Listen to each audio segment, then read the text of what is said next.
The mood in Los Angeles is not calm right now. It is reaction time. The Chargers are surrounded by decisions that could shake up the offense, the rotation, and most of all, the kind of support Justin Herbert is going to have moving forward. There is trade noise starting to feel real. There is a serious conversation about adding to this receiver room. There is a possible answer for a painful loss on defense. And there is a draft prospect who feels like a perfect fit for a more aggressive offense. So hit that like button and stay with me, because what is taking shape right now is not some minor offseason detail. This is franchise direction. This Quentin Johnston story was not supposed to get this loud, but it did. And it did because the league just handed the Chargers a brand new argument. For a long time, talking about a Johnston trade felt almost pointless. A lot of people looked at him, saw the inconsistency, saw the frustration, and figured Los Angeles would not get anything meaningful back in a deal. But then the market shifted, and that changes everything. When the Eagles give up a 2026 fifth and a 2027 sixth for Dontavian Wicks, the conversation stops being emotional and starts being about value. Because like it or not, Johnston has been more productive. He has 144 catches, 1,877 yards, and 18 touchdowns since entering the league. Wicks has 108 catches, 1,328 yards, and 11 touchdowns over that same span. And there is another layer to it. While one guy has trended down, the other at least showed growth in volume and kept producing touchdowns at a solid level. So now the question is not whether there is a market. There is. The question is how much that market would actually pay. If a fourth rounder plus something else shows up, or even something close to that, Joe Ortiz has to listen with zero attachment.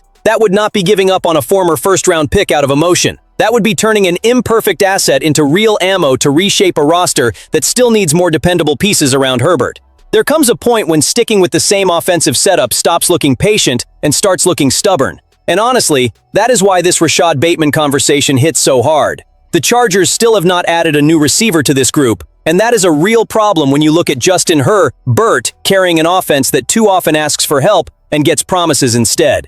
Ladd McConkey is a really good player. He may be the most reliable receiver in this room right now, but stopping there is not enough for a team that wants to seriously compete. That is exactly why so many people are pushing the idea of going after Bateman. Not because he is some perfect fantasy move, and not because he would fix everything by himself, but because he brings a kind of threat this offense needs badly. Speed, burst, a vertical element. Defense is backing off one more step. That changes reads, that changes coverages, that changes how Herbert can attack windows before they close. And in a modern offense, that matters in a huge way. Now let's talk like fans who actually watch this team without sugarcoating it. Keandre Lambert-Smith might grow. Trey Harris might take a leap. All of that could happen. But living off might, when your quarterback is already at a stage of his career where he needs better structure, is playing with fire. Herbert does not need another season where everything depends on him making perfect throws under pressure, bailing the offense out, and forcing explosive plays through tight coverage. He needs a group that commands respect from the snap. And that is why Bateman feels so tempting. Because if the Chargers still plan to draft another receiver,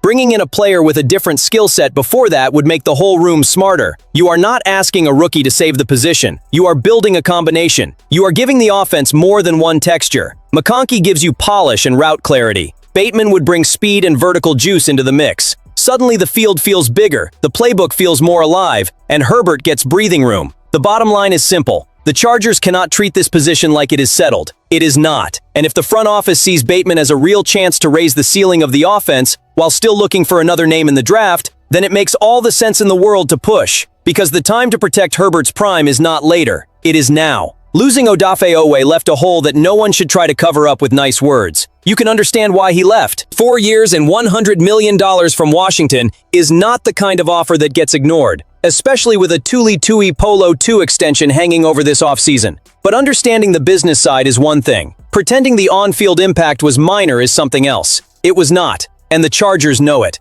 Ooway became important because he gave this defense exactly the kind of complementary pressure it needed. When Khalil Mack was out, he helped carry part of the load. When Mack came back, Ooway became even more dangerous because he was working off all the attention offenses already had to give the big names up front. That is when the fit really showed up. He put up 7.5 sacks, 8 tackles for loss, and 13 quarterback hits in the final 12 games of the season after getting to Los Angeles. That is not filler production. That is real impact in an important role. So when Gabe Jacas shows up as a possible second-round target, the connection makes sense immediately. And it makes sense because the profile matches what this team actually needs. Jacas is not walking in as a polished, finished product. He still needs technical work as a pass rusher. He still needs refinement. He still needs to sharpen parts of his game. but what he already has is exactly what stands out when you talk about functionally replacing what Ooway brought. Power, burst, motor, and the ability to punish tackles who cannot handle 4/4 of physicality. The numbers back up the excitement too. According to PFF, Jacas posted an 88.0 pass rush grade in 2025 and had 11 sacks in 12 games in his final season at Illinois. That points to a player who knows how to turn power into production. And when you look at the size, the similarity jumps out there too.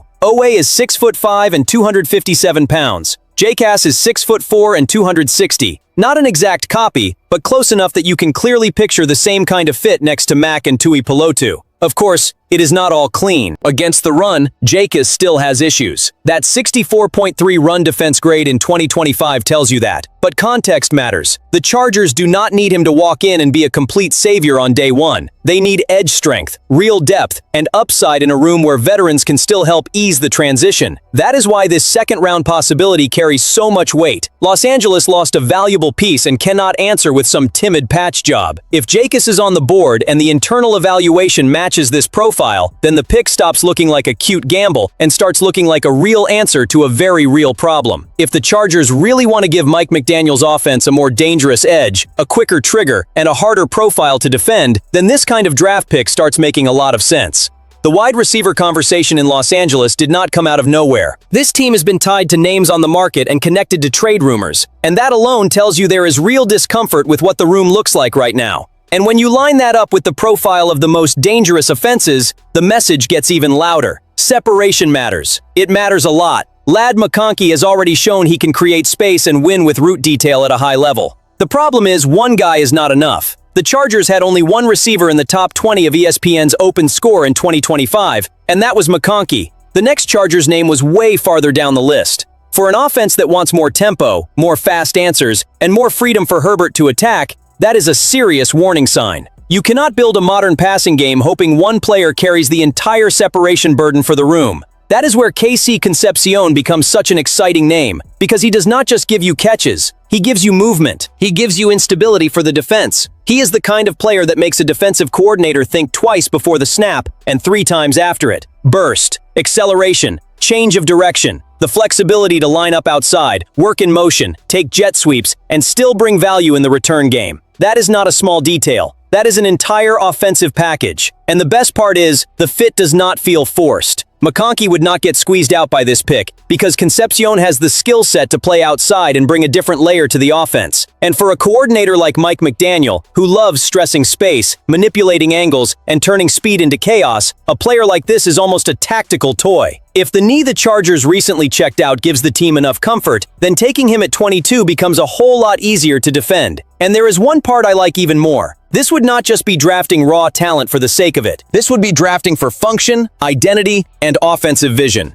The Chargers need to stop adding pieces without a plan and start stacking players who actually fit together. Concepcion fits that. Now I want to hear this fan base for real. If that name is sitting there at pick 22, are you all in on explosiveness and separation? Or do you think Los Angeles still needs to hit another position first? The picture today is crystal clear. The Chargers are not in evaluation mode. They are in decision mode. Quentin Johnston could become a trade asset. Bateman feels like a path to give this offense more fire. Gabe Jacas looks like a physical answer to a loss that hit this defense hard. And KC Concepcion represents a chance to make this system faster, freer, and more dangerous against NFL secondaries. None of this feels like a quiet offseason. It feels like a franchise staring at its ceiling and deciding whether it wants to just compete or actually make the AFC feel it. If you live Chargers football every day, subscribe to the channel and turn on the bell, because this thing is only heating up.